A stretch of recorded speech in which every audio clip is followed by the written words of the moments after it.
Pétrolier russe saisi. Les États-Unis annoncent avoir pris le contrôle d'un pétrolier passé sous pavillon russe après plus de 2 semaines de poursuite en haute mer, dans l'Atlantique Nord, entre l'Islande et le Royaume-Uni. Le navire, initialement connu sous le nom de Bella 1, aurait changé de nom pour devenir Marinera et aurait tenté d'échapper au contrôle pendant son trajet.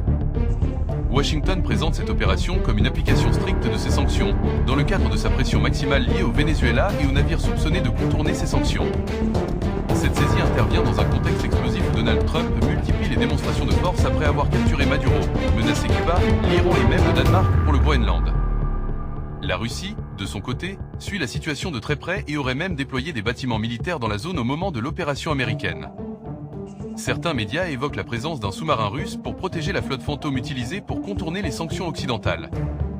En parallèle, les États-Unis auraient aussi intercepté un autre navire lié au même réseau de transport d'hydrocarbures, montrant que la campagne en mer s'intensifie considérablement. Cette escalade maritime pourrait transformer l'Atlantique Nord en nouveau terrain d'affrontement direct entre Washington et Moscou, avec des risques d'incidents navals et de confrontations directes. Question clé, est-ce une démonstration de contrôle maritime ou le début d'un bras de fer beaucoup plus large et dangereux entre les deux superpuissances nucléaires ?